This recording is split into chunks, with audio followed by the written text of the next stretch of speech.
Good afternoon, everyone. Quite a few things to cover at the top here, so I appreciate your patience in advance, and then we'll get right to your questions. So first of all, we are aware of the press reports regarding a potential suspect in the Department of Justice's ongoing investigation into unauthorized disclosures of documents appearing to emanate from throughout the intelligence community. Because this is an ongoing criminal investigation, I will have to refer you to the DOJ for any questions. This is a law enforcement matter, and it would be inappropriate for me or any other DoD official to comment at this time. And certainly when we have more to provide from the Department of Defense, we will. In the meantime, as Secretary Austin has stated, the Department is taking the issue of this unauthorized disclosure very seriously. We continue to work around the clock along with the interagency and the intelligence community to better understand the scope, scale, and impact of these leaks. And just as we're limited in what we can say about the DOJ's ongoing investigation, we'll be also very limited in what we can say about any of the documents themselves. And while we certainly understand the media's interest in asking questions about the contents of these documents, I will highlight that as a matter of long-standing policy, just because classified information may be posted online or elsewhere does not mean it has been declassified by a classification authority. And those of you who have been covering the Pentagon for a long time know that we're just not going to discuss or confirm classified information due to the potential impact on national security, as well as the safety and security of our personnel and those of our allies and our partners. And for that reason, we will continue to encourage those of you who are reporting this story to take these latter factors into account and to consider the potential consequences of posting potentially sensitive documents or information online or elsewhere. Separately, Secretary Austin hosted Latvia's Minister of Defense, Inara Murniece, today at the Pentagon. The leaders discussed the strength of the U.S.-Latvia defense relationship and ongoing efforts to support Ukraine. They also discussed shared security interests in Europe, including NATO's deterrence and defense posture ahead of the July NATO summit in Vilnius. A readout will be available later today. Staying on Europe for a moment, next week, Secretary Austin will travel to Sweden to meet with his counterpart to discuss security-related topics shared by our two nations. From there, he'll travel to Germany, where he and Chairman of the Joint Chiefs of Staff, General Milley, will host an in-person meeting on April 21 of the Ukraine Defense Contact Group at Ramstein Air Base. This will be the 11th meeting of the UDCG since this vital forum was established by Secretary Austin 1 year ago. The Secretary and General Milley will join ministers of defense and senior military officials from nearly 50 nations around the world to discuss the ongoing crisis in Ukraine and to continue our close coordination on providing the Ukrainian people with the means necessary to protect themselves against Russia's unprovoked and illegal aggression. And as we've highlighted before, the contact group has been instrumental in identifying, synchronizing, and ensuring delivery of the military capabilities the Ukrainians need to defend their homeland. And on a semi-related note, at the end of this month, the Arkansas Army National Guard's 39th Infantry Brigade Combat Team will replace the New York Army National Guard's 27th Infantry Brigade Combat Team and assume command of the Joint Multinational Training Group Ukraine at Grafenwehr Training Area in Germany. The 27th Infantry Brigade Combat Team took charge of the JMTGU during a transfer authority ceremony in August of 2022, becoming the first and only unit in the JMTGU's 8-year history to assume the unit mission for a second time. We look forward to the arrival of the 39th and the continuation of the important work to provide Ukraine what it needs in terms of training to defend itself. And with that, I'll be happy to go to your questions. We'll go ahead and start with AP Tarakap.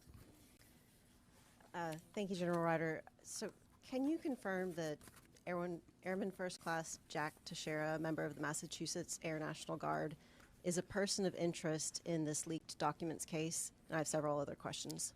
Sure. So first of all, as I mentioned, there is an ongoing criminal investigation, and so anything related to that, I'm going to need to refer you to the DOJ or the FBI. Can you speak at all to if anyone in the Department of Defense has reached out to this airman? Do you know where he is? There are reports that law enforcement is closing in on this airman's location. So has anyone been able to reach out to him? Again, Tara, appreciate the question, but again, given that this is an ongoing investigation, I'm not going to be able to talk about the investigation or any potential DOJ actions, so I'd refer you to them. Okay, in the days after the leaks came to light, what steps has DoD taken to reduce the number of people who have access to not only these classified briefings, but the classified material in general? Sure.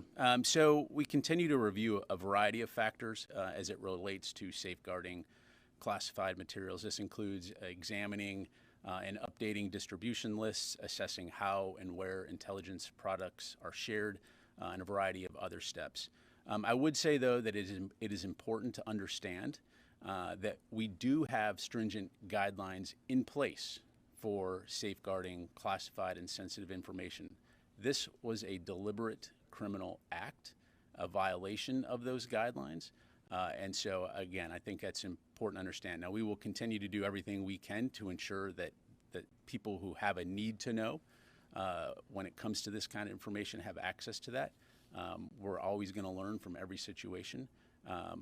But again, this is something that we'll continue to look at. But you are taking steps to tighten that, I guess, population who might have access to this level of information. That's accurate. Again, we continue to review those distribution lists, update them, make sure there's a need to know. But again, let me just emphasize my point that this was we have rules in place. Each of us signs a non-disclosure agreement. Anybody that has a security clearance. And so all indications are, again, this is a criminal act, a willful violation of those.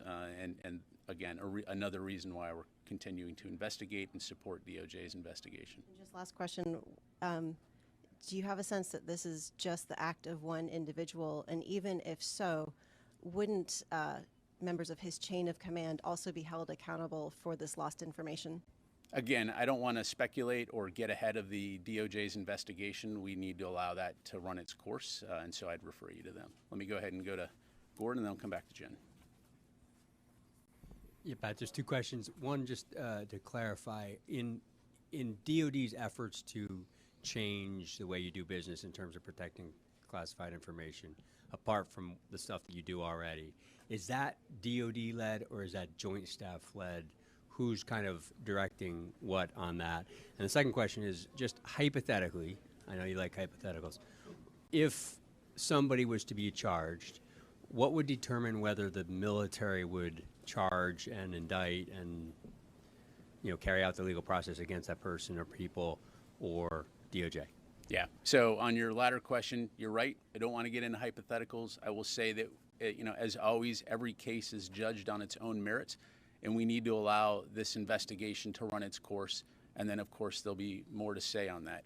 On your first question, again, it's important to understand that this is not just about DOD. This is about the U.S. government. This is about how we protect and safeguard classified information. And as I highlighted, we do have strict protocols in place.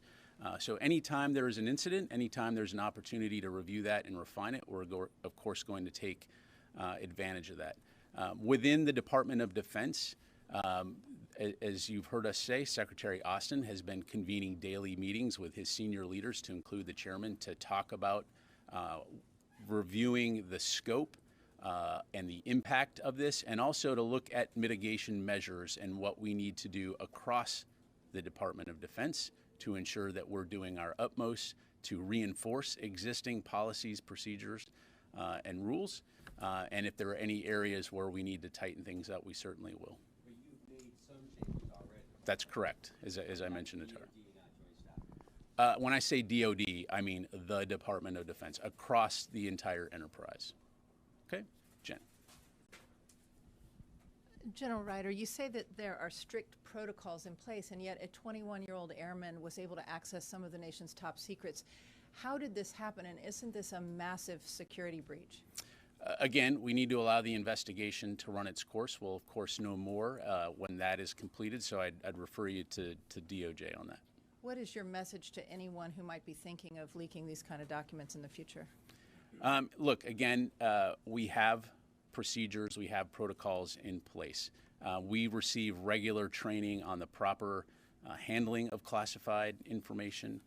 As I mentioned, we sign non-disclosure agreements. So those rules are very clear, and anyone who has a security clearance knows that. Anyone who violates those rules is doing so willfully. Can you put into context the damage that has been done by this leak? Again, right now, we're continuing to assess the scope and the impact, and so that's work that will be ongoing. Tony? How large was the distribution network for these documents, say, prior to last Thursday when the disclosures came out? Are we talking in thousands of people that had access inside the Pentagon and outside the Pentagon, to include Europe and bases around the United States? Yeah, Tony, so I don't have any numbers to provide you. As I'm sure you can appreciate, the Department of Defense and all of our components, it's a global enterprise doing work in all areas of the world. And so certainly we have people who have access to information that they need to do their jobs, but I don't have any numbers for you. Can you say it was widespread, though, versus, outside the Pentagon, though, and to other military installations? Well, again, the Department of Defense, we conduct global operations. So intelligence products, operational information products are shared with DoD leaders and personnel globally throughout the world, whether it's at a component command, whether it's in the services. But again, the important thing to understand about classified information, it's not just I want to have access to it because I have a clearance. It's all based on need to know. Do you have a need to know that information? And that typically will grant you access if you have the appropriate clearances. Thanks. Thank you. Travis? Thanks, Pat. I'm still confused on the access issue. You said that there were changes that were made, but you also said that you're reviewing things. Can you tell us, are there less people who have access to this type of information today than there were a week ago? So Travis, again, I'm not gonna get down to numbers. Again, reviewing distribution lists, looking at who has a need to know, making sure those things are updated, doing due diligence in the wake of these unauthorized disclosures. Again, though, I want to emphasize that this was a deliberate criminal act to violate those guidelines and rules, in the same way that if you locked your front door and somebody came into your house and took something, you followed your procedures and you locked your door, but somebody went in your house and took something and put it out on the street. That's what we're talking about here. Let me go to Carla. Just a couple questions on this, and then I have a follow on something separate. Why did it take so long to brief the Secretary about the leaks? He said that he was briefed on April the 6th. And would you classify that delay as a failure of the open source intelligence teams? Absolutely not. We were notified, the department became aware on the 5th. The Secretary was briefed hours later in the morning of the 6th. I don't consider that a delay. Thanks. Yeah. To follow on that, these documents were available long before April 5th and 6th. So what took so long for DOD and the intelligence communities to locate these documents? Yeah, so that's really something that the investigation will tell us. That said, I think it's important to remember that DOD's intelligence activities are primarily focused internationally. So to the extent that the department collects any information related to U.S. persons, for example, or gaming chat rooms, it would have to be conducted in accordance with law and policy and in a manner that protects privacy and civil liberties. So again, we'll know more at the culmination of this investigation. Thank you. Let me go. To follow up No, on let me, just all the right. Syria, really quickly on the Syria attacks from March, do we have a final conclusion on the TBI assessments? How many U.S. troops received TBIs as a result of these attacks? And do you believe that the U.S. strikes that happened on 3/23, the retaliatory strikes, do you believe that they've deterred Iranian-backed groups from targeting U.S. forces? Yeah, so on the TBI, my understanding is CENTCOM has collected some additional information, so we'll get that to you and the press team here. In terms of deterrence, again, we're going to continue to do everything that we need to do at a time and place of our choosing to ensure that we're deterring and safeguarding our folks. I'll just leave it at that. Thank you. Let me go to Dave. Can you just tell us what the mission of the 102nd Intelligence Wing for the Massachusetts Air National Guard was? And are you going to release this airman's service record in response to, I'm sure, the thousands of requests you've already gotten? Yeah. So David, on the service record, again, we'll take that and we'll provide an update when we're able to. In terms of the 102nd Intelligence Wing, I don't have that in front of me. I'm positive they have a website. We can quickly find the fact sheet up there. In general, intelligence wings throughout the Air Force support is what you might imagine, Air Force intelligence requirements worldwide to support a variety of types of intelligence missions and requirements. So, which include active guard and reserve components. So, we go, Brandy, and I'll come to Orrin. Thank you so much, General Ryder. What technologies is the Pentagon applying right now to both spot leaked documents online and track potential indicators of leaking type practices? Do you plan to be investing in more? Again, Brandy, so when it comes to this particular situation, we'll know more when the investigation is concluded.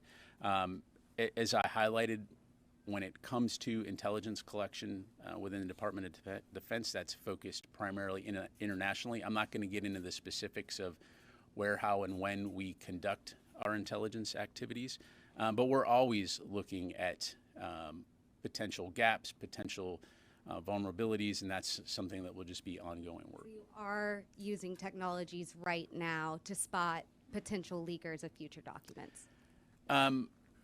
You're asking me a hypothetical, basically. Again, we're always going to be on the lookout. We're always going to be on the lookout for any potential insider threats. Again, we get training on how to spot insider threats. But again, as I mentioned to Travis, you've locked your door. You've lent some keys to your friends.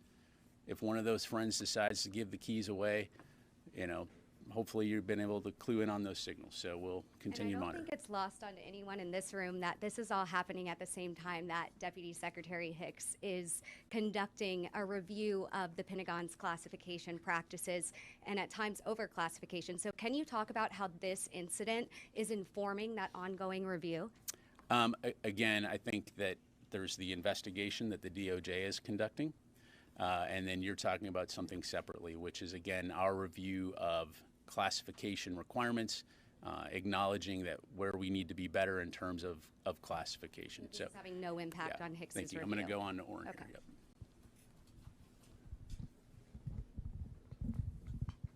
I want to come back to the question of distribution on two different questions. Given the gravity of the situation, are you actively paring down the distribution list now? Is this a process that's moving quickly? Or is it going to take time for there to be meaningful substantive changes to the distribution? And then is DOD or has DOD taken additional measures to restrict the access to classified information of others in the Massachusetts Air National Guard?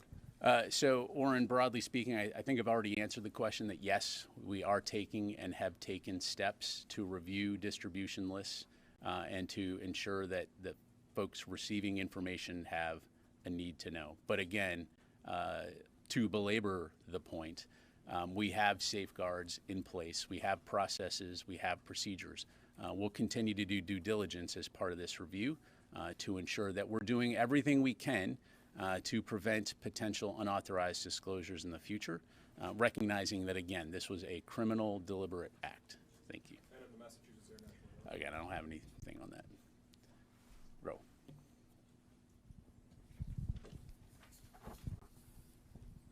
Thank you very much, General. So please let me ask you a question about China, two questions Wait, about what? China. Well, free. Read the room, Ro. Yeah. Come on. Yeah. The China conducted 3-day exercises around Taiwan and still continue the combat training around Taiwan. So do you assess China has overreacted to the meeting between President Tsai and Speaker McCarthy? Yes, thanks, Ro. So we obviously continue to monitor the situation in the Taiwan Strait very closely, as well as the PRC's military exercise. You've heard others say that from a U.S. government perspective, these military exercises undermine peace and stability across the Taiwan Strait, which is critical to global prosperity. They estimate, upwards of a few $1 trillion of global commerce going through that strait regularly. And so, as we've said, there is no reason for Beijing to turn President Tsai's transit, which was consistent with longstanding U.S. policy, into something that it's not, or use it as a pretext to overreact. And so we'll continue to do everything we can to maintain open channels of communication with the PRC. And we will not be deterred, the U.S. will not be deterred from operating safely and responsibly in the seas and the skies in the Western Pacific, consistent with international law. Just one quick follow-up. The Chinese military exercises simulated the blockade of Taiwan. Are you confident that the U.S. military is capable of breaking Chinese blockade around Taiwan? Well, again, I'm not going to get into hypotheticals, and I'm not going to talk about, or speculate on future scenarios. Again, we're going to work closely with our allies and our partners in the region to focus on our primary goal, which is peace, stability, and security in the region. And so that will continue to be our primary focus. Okay, let me go back over to here with Will and then Laura. Thank you. What is the scope of the leak as identified by DoD so far? Are we talking tens, hundreds, thousands of documents? And then second, the U.S. has been reviewing the authenticity of the documents for several days now. What has been found so far on that? Yeah, thanks. So that work is ongoing, Will. I'm not going to be able to provide you with a overall number of documents.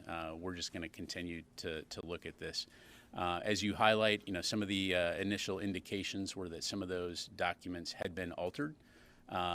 Again, for obvious reasons, I'm not going to go into which ones were or weren't, but that is work that we continue to do. Take a look at.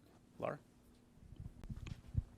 Thank you. Sort of as a follow-on to Carla and Brandy's questions, can you say whether DoD has anyone looking at chat rooms on Discord, for example, or other social media platforms right now for leaked information? And if not, should DoD have these people? So DOJ is, as I understand it, is working with Discord, or Discord has come out publicly to say they are cooperating with the DOJ. So that's really a question for DOJ to talk about. So is that a no, that DoD? I think I already answered the question in terms of what our focus is on. It's primarily focused on international. I'm not going to get into the specifics of what intelligence activities we're conducting or not, other than to say when we do conduct those activities, they're in compliance with the law and with policy. Okay, you go to Jim and then I'll come back over here. Thanks, General. Every time something like this happens, there's a huge tendency to clamp down on everything, but that sort of ends up throwing the baby out with the bathwater, if you know what I mean. Is there any sort of idea in the department that the intel does need to be shared, it just needs to go to the correct people? Is there a study going on with that? Yeah, so thanks, Jim. So as I mentioned, there have been daily meetings with the Secretary and the senior DoD leadership team. We're taking this very seriously to look, again, at the scope, the impact, and importantly, the mitigation measures. I will tell you that these discussions are very focused, very deliberate, and very measured in terms of ensuring that we're doing the right things while not impeding or impacting our ability to do our important missions worldwide. And so, just to put it frankly, we're continuing to conduct our operations and provide people with the information they need without missing a beat. Thanks. All right, let me come over here. I'll go here and then here. Yeah, thanks, Pat. Tell me, would a junior service member like an airman in the Massachusetts Guard or any other junior service member typically have the level of security clearances that would allow them access to such sensitive information like joint staff briefing documents? Yeah, so again, let me just preface what I'm about to tell you with I'm not going to talk about a particular individual. I'm not going to talk about the investigation. I'm not going to again, have to refer you to DOJ for that. Let's take a step back for a second. Let's talk about security clearances. When you join the military, depending on your position, you may require a security clearance. And if you are working in the intelligence community and you require a security clearance, you're going to go through the proper vetting. We entrust our members with a lot of responsibility at a very early age. Think about a young combat, platoon sergeant, and the responsibility and trust that we put into those individuals to lead troops into combat. That's just one example across the board. So you receive training, and you will receive an understanding of the rules and requirements that come along with those responsibilities. And you're expected to abide by those rules, regulations, and responsibility. It's called military discipline. And in certain cases, especially when it comes to sensitive information, it also is about the law. So I'll just leave it at that. Qasim. Thank you very much. So, separate topic. Last week, CENTCOM confirmed that 3 U.S. service members were with YPG SDF ringleader Mazlum Abdi when he was apparently targeted in an airstrike in northern Iraq, Suleimania. My question is, what was the mission or engagements that the U.S. service members involved alongside Mazlum Abdi in Suleimania? And also, were these engagements authorized or permitted by the Iraqi central government or not? Yeah, so let me tell you what I've got on this, Qasim. So on April 7, convoy, including U.S. personnel, was fired upon while in transit within the Iraqi Kurdistan region in the area near Suleimania. U.S. forces are in Iraq and Syria, as you know, in support of local partner forces, in support of the Defeat ISIS mission, the enduring defeat of ISIS. And so in this particular incident, we can confirm that there were no casualties, that the strike was not a near miss. It struck more than 100 meters from the convoy, and CENTCOM is currently investigating the incident. So I'd refer you to CENTCOM. What was the mission of the U.S. service members, and was it somehow allowed? They are conducting in support of the Defeat ISIS mission. By Iraqi government? Was it authorized by Iraqi government? Because Mazlum. Well, we're supporting the Iraqi security forces as part of the Defeat ISIS mission. As you know, we have forces in Iraq. They're not conducting combat operations. They're there advising and assisting the Iraqis. And then we have forces in Syria that are supporting the SDF. So again, there's an intra-theater mission in terms of the Defeat ISIS mission. Border, like Mazlum Abdi is in Syria. You are cooperating with him. Well, the OI and I need to move on, but the OIR headquarters is in Iraq, right? But they conduct operations in support of Defeat ISIS mission in Syria and Iraq. So let me go ahead. Yes, sir. If I may, I'd like to remain on the same subject. Actually, I got one question about this. I posed the same question to the State Department on Monday, and I was referred to the Department of Defense, so that's why. The question is, when the U.S. servicemen, U.S. military members are riding with the head of the SDF, isn't there a concern within the Department of Defense that those U.S. servicemen are also made a legitimate target, not least one of your greatest NATO allies, because of his decades-long relationship with the PKK that I'm sure is very much known to the U.S. intelligence community? So no. SDF, we've partnered with the SDF since 2015, 2014 as part of the Defeat ISIS mission. We have a long-standing relationship with them. They're not the PKK. We are partnered with SDF to defeat ISIS. So no, we've been conducting partnered operations for a very long time. So let me go ahead and move on. Yep, sir. Yeah, we'll go to you and then to Megan. Thanks, Pat. Just two quick follow-ups to questions. One was from Ro in regards to the Chinese activities around Taiwan. Before they did the military exercises, they were conducting an exercise to which the Pentagon described as, well, they were in international waters. It's simply what we do in international waters. At what point does it move from being in international waters to an overreaction? That's my first question, please. And my second one is regards to what you said earlier in this briefing. Even though the investigation's going on and such, but you're confident that, you said several times that this is a violation of the law, and as we all sign non-disclosure agreements, not me, but we at the Pentagon. So you're confident that those two factors will remain when the investigation concludes? Thanks. Yeah, so on your latter questions, again, I'm not going to discuss the ongoing investigation. By virtue of the fact that photographed documents of sensitive information are posted by default is a violation of how to properly handle and safeguard sensitive information. So it is a criminal act. And then in terms of your first question, I would just have to take a little bit of an exception of conducting simulated strikes against Taiwan is not just That's not just operating peacefully in international waters. And so, again, yes, we would call that an overreaction. Yep. Okay. Let me go back to. Let me get a few more here. Let me go back to Kelly and then over here to Joe. Thank you. You mentioned taking steps to review the distribution lists and ensure that folks receiving information have a need to know, but this isn't the first time you've had that kind of crackdown on this to limit who's on these distribution lists. So my question is, how did this happen? How wasn't this solved before, and how did potentially a 21-year-old have a need to know? Again, we need to allow the investigation time to run its course. And so, again, I'd defer you to the Department of Justice when it comes to suspects, on that.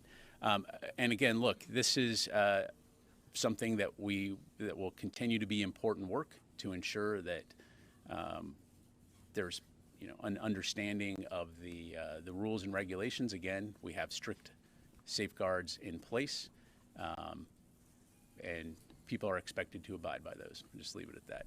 You go over here.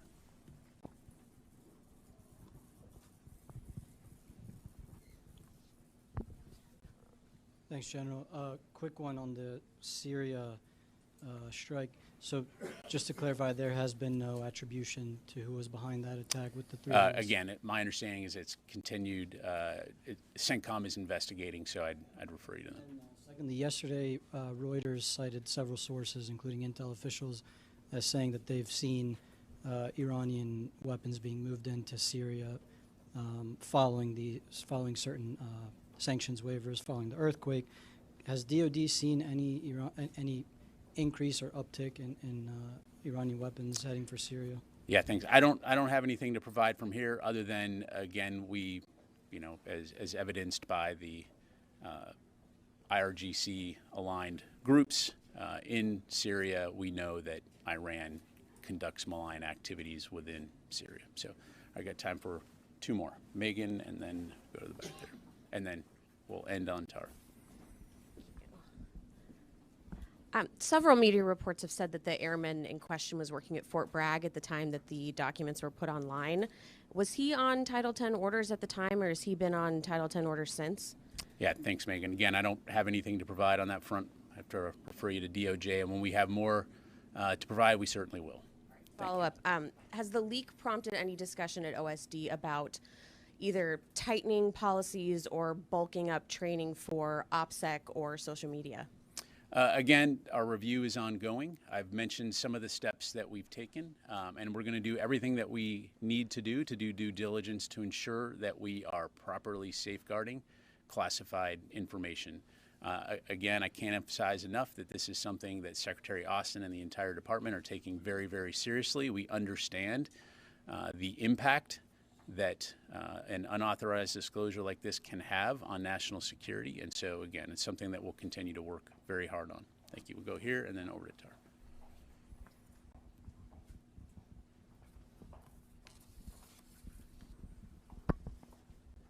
Thank you, General. This morning, the Prime Minister of Poland gave remarks that were very supportive of Ukraine's stated ambition to join both the EU and NATO alliance. From a strictly military perspective, would you see any benefit to Ukraine joining these 2 organizations, and especially for the wider defensive posture there in the area? Yeah, in the thanks. Baltic states? So that's not really something for me to comment on. Obviously, I'd refer you to Ukraine to talk about its perspectives on joining NATO and the EU. Just leave it at that. Tar? The Associated Press has confirmed that federal agents have taken a Massachusetts Air National Guardsman into custody.